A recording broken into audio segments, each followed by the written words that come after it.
Joe Curcillo, welcome to my living room. Thank you. I'm glad to be here. Absolutely. Where are you calling in from? I am in Harrisburg, Pennsylvania, Okay. just about 3 miles north of Hershey Park. Oh, I know exactly where that is. That's There it so is. fun. Well, Yeah. Hershey Park is a ghost town right now, unfortunately, as is the rest of the country. Yes, it is. Where are you, by the way? In I'm North in Jersey City. Jersey City. Okay. All right. Know the Yeah. area. Okay. Yeah. So we're the epicenter Yep. of Yeah. the crisis right now, unfortunately. But Joe, you're a best-selling author, business coach, lawyer. I see your branding behind you. Getting to us. So we're going to talk all about your books. Cool. Whatever you want. I'm yours. No, that's awesome. So, now is just such an interesting time for companies, right? In keeping relevant and just keeping up with the times. What are some of your tips on how to brand right now through this crisis? Well, it's funny because a lot of people keep telling me it's make or break right now and their businesses are dying. My answer is this.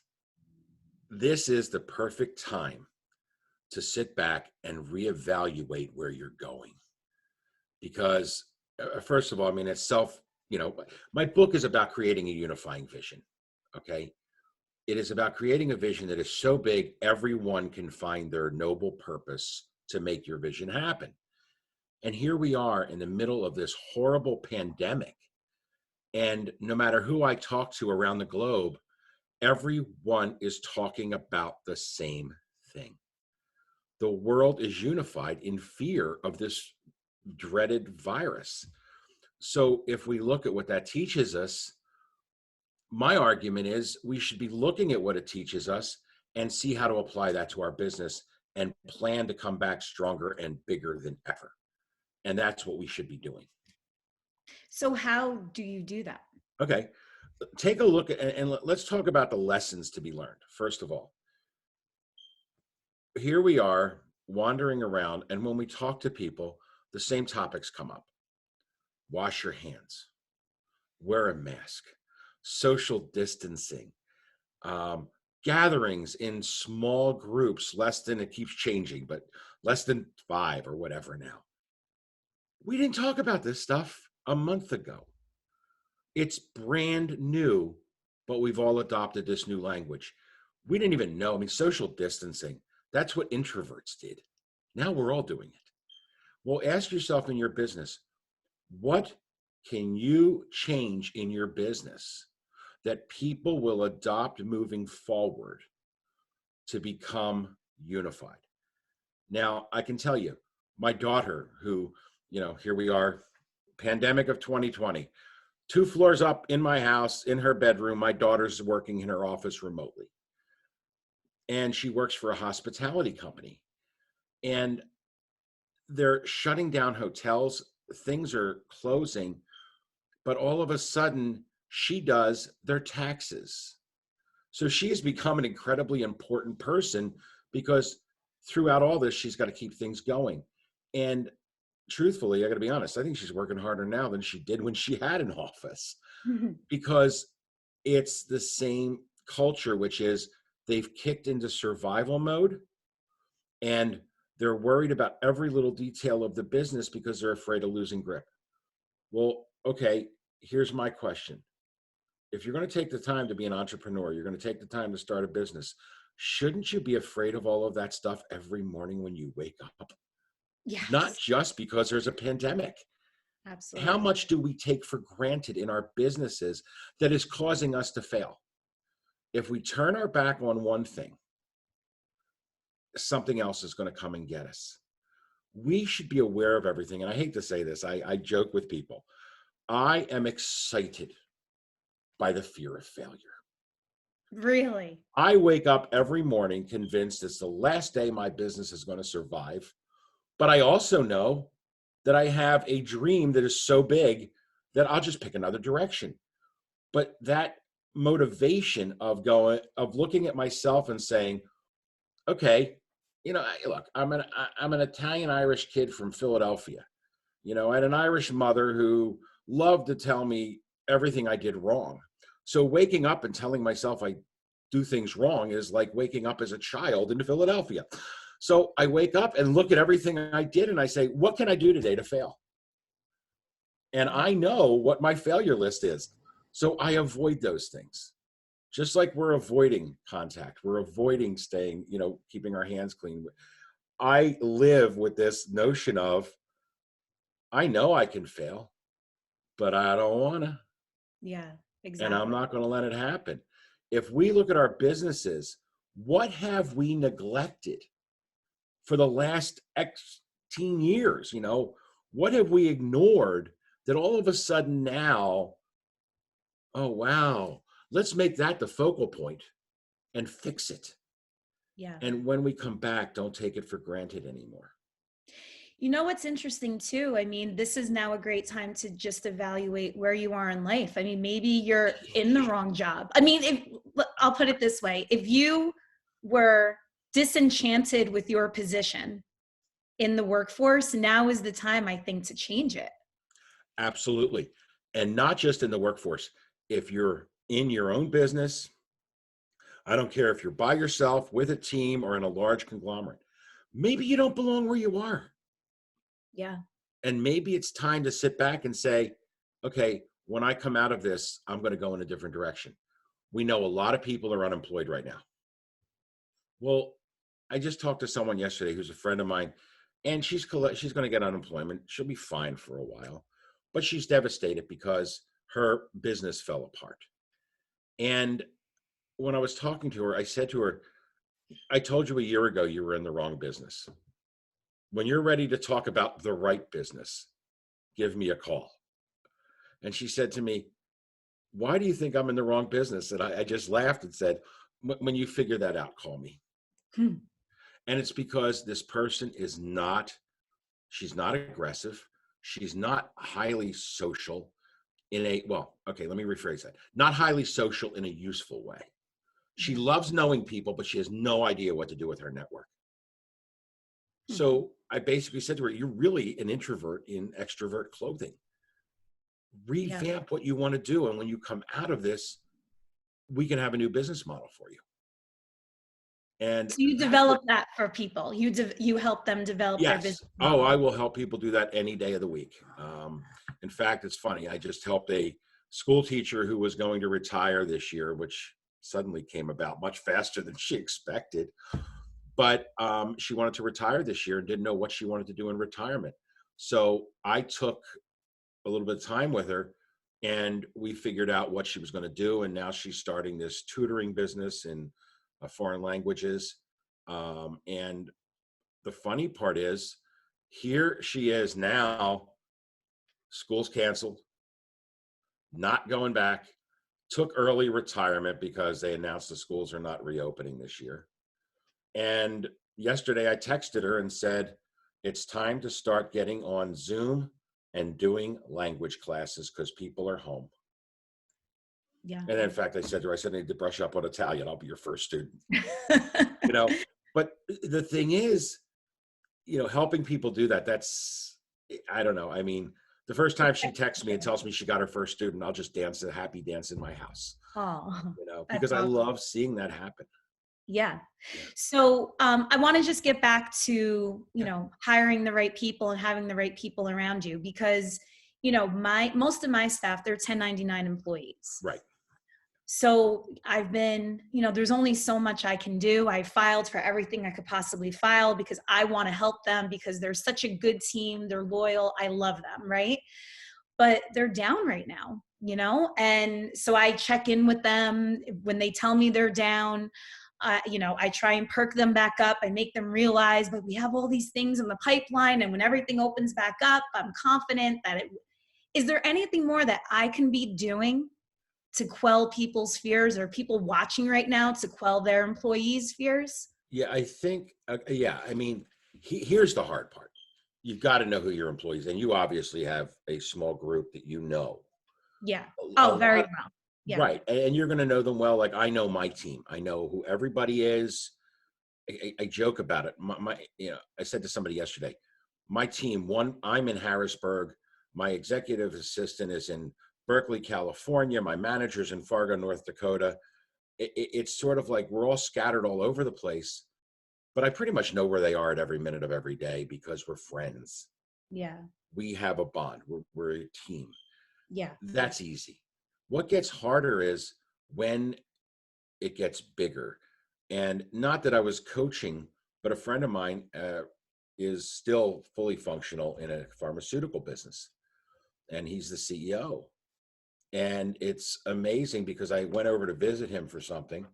And as we walked through his business, every person he saw, he just simply said, I appreciate you coming in today.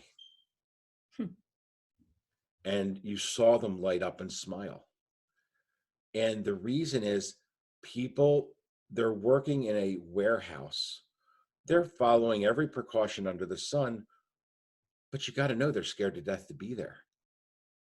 That little appreciation goes a long way. And then when you have employees sitting at home because they're laid off, one of my major clients that I consult for, we just laid off, I think it was 128 people. And basically, I contacted the directors, and we're telling the directors to simply reach out to their team just to say, we want to make sure you file for unemployment. We're going to get you back as soon as we can. The furlough is not permanent. Give them the reassurance that they have a home. And by making sure they filed for unemployment, you're letting them know you cared. It's just like a touch to say, I care about you. I want to know you're okay. We didn't want to do this. We had to do this, but we're still here to support you. Yeah. On the other hand, I was talking to somebody yesterday who is doom and gloom. All he wanted to do was talk negative, laid off his 6 employees, and he's running his business by himself. And I asked him I said, have you talked to any of them? How are they doing? And his answer was, I don't have time to call them. Ooh, And I looked at that him and is, said, yeah, I looked at him and I said, you don't have time not to call them. They need to hear from you. They need to know that, and I jokingly said, they still need to know you're daddy. They need to know that you're the father because I know your team. They look up to you no matter how old they are. They see you as the guy that keeps them healthy and happy. Reach out to them. I said, have you ignored your kids? And he looked at me and said, no, I check in with my daughter every day. I said, what about your desk clerk? All right, I'll call her now. those are your kids too. Yeah, Those are your work yeah, kids. this is our family. I mean, I ran a law firm for 20 years. And it's funny, but the motto of my firm, every time somebody asked me for a day off or they asked me for something, I would always look, and my standard answer was family first. And what they realized was they were my family. So if they had something in their personal family, that affected me. If your child is sick at home, family first, go home. That is how you have to treat people because, I always say that people don't do jobs. They do, but they shouldn't. People do something to become an integral part or have a role in your vision. If you have a goal, they have a role in that goal. It's not just a job. So you have to understand the difference is a job is something you do, you get this done, you move on. A role means, okay, without you, there's nothing between A and C. B falls out, it goes away. People can see that there. But when you lay them off because of the pandemic, they're out there in the field wondering what's going on because, oh, wait a minute. A was laid off, C wasn't. Who's doing A and B? Well, they're starting to feel like, oh my God, they're not going to bring me back because they realize they didn't need me. Yeah. Let them know you need them. Let them Absolutely. know you're working for them. And I agree. And, just being transparent, even letting them know what you're working on, and this is so funny. So in the midst of all this, my production company, we launched a television show. Yes. Yeah. On, you don't get it in Pennsylvania. If we do hit Pennsylvania, I'll let you know, but it's called Hip New Jersey. Yeah. Right. We've been in existence for 6 years. We started out online. In 2018, we went on very, very local cable. But then we were approached by the News 12 networks. I don't know if you're familiar with that out there. No. So News 12 New Jersey, they're the New Jersey news channel. Being sandwiched between New York and Philadelphia, Yes. that's all Okay. we have. Oh, I know who they are. Yeah. Okay. Yeah. So for the first time ever, they took in outside production. So we signed the contract, we're ready to go. And then this happened. Thankfully, we have shows in the can. So, it's an interesting time to launch a TV show, maybe a good time because everyone's stuck at home. Right. But, we had to figure out a way like, okay, we need to sell advertisement to get things paid for. What do we do? So we're selling $50 commercial spots with people recording commercials with their cell phone, giving words of encouragement, spreading positivity, thanking nurses, thanking frontline workers. So, we just had to come up with a way to kind of pivot. Yep. And I think like so many of us need to do that in our businesses, right? Yeah. No, exactly. And it's keeping everybody engaged because everyone's helping me pitching out the concept and selling the concept and working on the production side. So in my own little way, I'm getting people moving But that's with the the way to hopes do of it. things getting to a higher level once they open back up. But that's also too because I can sense in you that failure is not an option. No, no, That's right. definitely No, no. that's the catch. You're not, I mean, yeah, people like you and I, are we worried about catching the virus? Yes. Of course. I'm the Yes. biggest hypochondriac there is, of course. Yes. I mean, every time I go out of the house, it's Purell everywhere. But the point is, I cannot stop because it's not in my nature. No. So we find a way to survive. And when you said that, I'm smiling because, yeah, you launch a TV show at a time when other businesses are closing. That's Yeah. because it's that drive to succeed. We're not going to let it fail. We're going to keep moving forward. And here's the deal. My team knows that I don't accept failure. So they know that they have income as soon as the market picks up again and I'm out speaking. I've got 2 people that work for me on pure commission for speaking engagements. Okay. They get me an engagement, they get a percentage. They're not making money right now, but I talk to them every single week, maybe once or twice a week. And they basically have said the same thing. Hey, we have enough money for now. You'll be back. We know that because you're not going to stop. And they're ready to go. In fact, one of them was trying to hook me up with something yesterday for the fall. And she said to me, are you willing to tentatively block something for the fall? I said, tentatively, I'll ink it in. Because as far as I'm concerned, I'm convinced this is going to be over by the end of summer, if not sooner. You can't make commitments like that. I'm only a fake psychic. No. But, we don't know when it's going to end. But the point is, the world isn't going to stop. Yeah. So we just keep going. And the people around me see that. They know me. They know I'm not going to quit. So they know they've got a comfort level that they can stay with me. I deal with a lot of different people. And one of my clients that I consult with, one of the employees stopped me and said, I don't even think the boss knows who I am. And I smiled and said, yeah, he probably doesn't, but I do. And the person looked at me and said, what does that mean? And I said, you're not on the furlough list. Like, I know where you belong.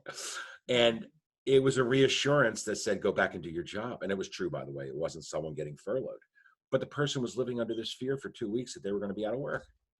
Yeah. So it's And, just, you have to be transparent in this time, yeah. communication and, leaders aren't going to allow themselves to fail, I believe. So now is the time. Are you a leader or are you not? And then if you're not, then you have to figure out what your next plan is. Yep. And if you're a leader, your next plan is and I keep saying this, take a look at what we're going. I'm sorry I'm repetitive, but take a look at what we're going through. What new language can you adopt in your business right now that's going to survive this? Yeah. You What know, is your website? Because I want people to find out more about my you. website is themindshark.com, TheMindshark. I started as a career as a lawyer, and I was also a performing mentalist. And I got dubbed as the mind shark because I was the mind reading lawyer. So it's themindshark.com. What kind of law did you practice? I practiced criminal law for 30 years before I closed my firm. I was a Wow. prosecutor for the first 10 and then defense for the next 20. And as I tell people, I was a trial lawyer. I was not a paper lawyer. I couldn't handle contracts and papers. So I was the guy in the courtroom getting dirty every day. And, and that's where I learned how to watch what people want, convince them, see what they needed. And it's amazing because you take 12 people, throw them in a courtroom. They don't want to be there. My job was to make them want to be there, make them want to be interested. And after I finished 30 years of that, I looked and said, I can do this for corporations. And I've been successfully doing it for the past couple of years. And it's what I love. I love getting in people's heads, getting them to go where they want to go and making them feel like they're part of something, Lisa. So it's great. It's That's awesome. amazing. Good. Well, before we leave, I just want to ask you, besides Yeah. helping people plan their next move and to give them support, how are you spending quarantine life? Well, I am not actually fully quarantined. Okay. One of my clients is a governmental entity. Okay. So as I say, I tried to resist, but I was given a card that gave me essential status so I can drive and go where I have to go and take care of things. Oh, okay. So Very I am oddly not quarantined. However, when I'm not doing things that have to be done personally, I'm enjoying quarantine. Are I'm you? getting a lot done. Okay. I've written a lot of articles. I got some material put together. Um, Frankly, I'm practicing what I preach. I'm revamping my business model and my marketing moving forward because I figure when this ends, I am going to hit the road as hard as I can. So Absolutely. so my joke is my quarantine means I'm up till 3 a.m. and I'm up at 7 because I've got things to do. Yeah. Yeah. You're preaching to the choir here. I'm Yeah. working. There's no line anymore. I roll out of bed, I do a quick workout, and then it's work until my eyes start bleeding. Yeah. Serious. I mean, because what else are you going to do? Now's the time to, the cream of the crop, I think, is going to rise, right? Yeah. Not the terminology. Okay. Absolutely. And, so it's important, I think, for businesses to be on the forefront, keep relevant, because when things open back up, people are going to be like, oh yeah, I saw him or her, and they're going to want to work with you. Yep, So, and that's exactly what this is right now. And that's why when I talk to somebody like you, I get so excited because oh, it's even over Zoom, you feel that energy, and it's like, okay, I'm going to hang up from this call. I'm going to shut it down, and I've got things to do, and I'm excited because I well, want to keep up. I try to keep up with my clients. well, if you must know, I'm recording 17 of these today. Yes. 17. So Awesome. literally, I started at 10 and I'm going till 6:30. So the energy, I don't know. Talk to me at 6:30 and see how energetic I Yeah, am. well, that happens, but then all of a sudden you'll get an idea and you'll find energy, and then you won't go to bed till 2 a.m., right? Yeah, I know. It's crazy. So But that's the price of success, Lisa. That's the price. So yes, absolutely. Well, Joe, thank you so much. This was so much fun. Give thank your you. website once more. It's themindshark.com, TheMindshark. Awesome. Thank you. All right. Well, take care. If you're ever in New Jersey, give me a call. All right, Lisa, take care. All Thank right. you. Bye-bye. Bye. Thank you so much. Thank you. Bye. Bye.